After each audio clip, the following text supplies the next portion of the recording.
2025 সালে এসে আবারও কিয়ামতের নতুন আলামত প্রকাশ পেল, যা আমাদের প্রিয় নবী হযরত মুহাম্মদ সাল্লাল্লাহু আলাইহি ওয়াসাল্লাম আরো 1400 বছর আগে বলে গিয়েছেন। প্রিয় নবী হযরত মুহাম্মদ সাল্লাল্লাহু আলাইহি ওয়াসাল্লামের একটা কথাও যে মিথ্যা নয় তা খুব ভালোভাবে পশ্চিমা বিজ্ঞানীরা প্রমাণ করেছে। প্রিয় নবী আজ থেকে আরো 1400 বছর আগে বলেছেন, পৃথিবীতে 10টি বড় কিয়ামতের আলামত প্রকাশ না হওয়া পর্যন্ত পৃথিবীতে কিয়ামত সংঘটিত হবে না। কি সেই আলামত, যা নিয়ে রীতিমতো চিন্তায় পড়েছে পুরো বিশ্বের বিজ্ঞানীরা। আপনি যদি একজন মুসলিম হয়ে থাকেন তবে ভুলেও ভিডিওটি এড়িয়ে যাবেন না, কারণ আমরা আজকে আপনাদের জানাতে চলেছি প্রকাশিত হওয়া সেই কিয়ামতের আলামত সম্পর্কে। আর আপনি যদি আমাদের প্রিয় নবী হযরত মুহাম্মদ সাল্লাল্লাহু আলাইহি ওয়াসাল্লামকে ভালোবেসে থাকেন তবে অবশ্যই কমেন্ট বক্সে আলহামদুলিল্লাহ কমেন্ট করবেন আর ভিডিওটি শেয়ার করে দিতে ভুলবেন না, কারণ আপনার একটি শেয়ারে আরো অনেক মুসলিম ভাই ও বোনেরা কিয়ামতের এই আলামত সম্পর্কে জানার সুযোগ পাবে। তো চলুন বেশি কথা না বলে শুরু করা যাক আজকের এই ভিডিও।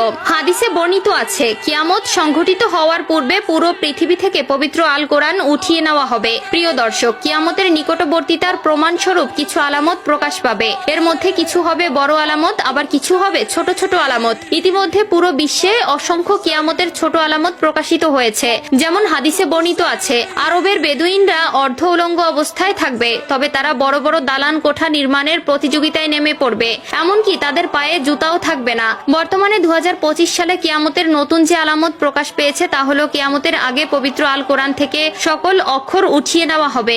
ইতিমধ্যে এমনই কিছু তথ্য প্রকাশ পেয়েছে।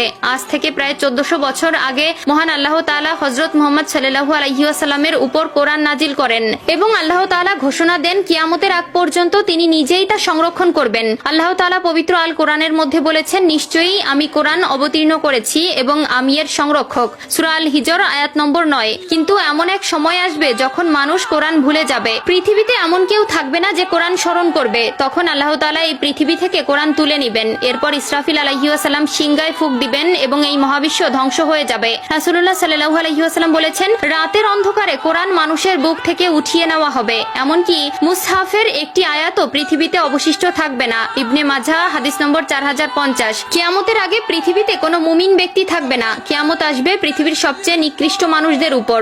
আনাস ইবনে মালিক রাদিয়াল্লাহু তাআলা আনহু থেকে বর্ণিত, রাসূলুল্লাহ সাল্লাল্লাহু আলাইহি ওয়াসাল্লাম বলেছেন, কিয়ামত ততক্ষণ শুরু হবে না যতক্ষণ না এই পৃথিবীতে এমন কেউ অবশিষ্ট থাকবে না যে বলবে আল্লাহ আল্লাহ। সহিহ মুসলিম। অর্থাৎ কিয়ামতের আগে সকল মুসলিম মারা যাবে। আবু হুরায়রা রাদিয়াল্লাহু তাআলা আনহু থেকে বর্ণিত, রাসূলুল্লাহ সাল্লাল্লাহু আলাইহি ওয়াসাল্লাম বলেছেন, আল্লাহ তাআলা ইয়েমেন থেকে একটি মৃদু বাতাস প্রবাহিত করবেন যা রেশমের মতো মসৃণ হবে। যার অন্তরে এক বিন্দু পরিমাণেও ঈমান থাকবে সে সেই বাতাসে শান্তির মৃত্যুবরণ করবে। সহিহ মুসলিম। এরপর আল্লাহ তাআলা কোরআন পৃথিবী থেকে উঠিয়ে নিবেন এবং মানুষের অন্তর থেকে পৃথিবীর সব মুদ্রিত কোরআনের পাতা থেকে সব অক্ষর উঠে যাবে। যারা একসময় কোরআনের সূরা বা কিছু অংশ জানতো কিন্তু তারা ঈমানদার ছিল না, তাদের অন্তর থেকেও সব মুছে যাবে।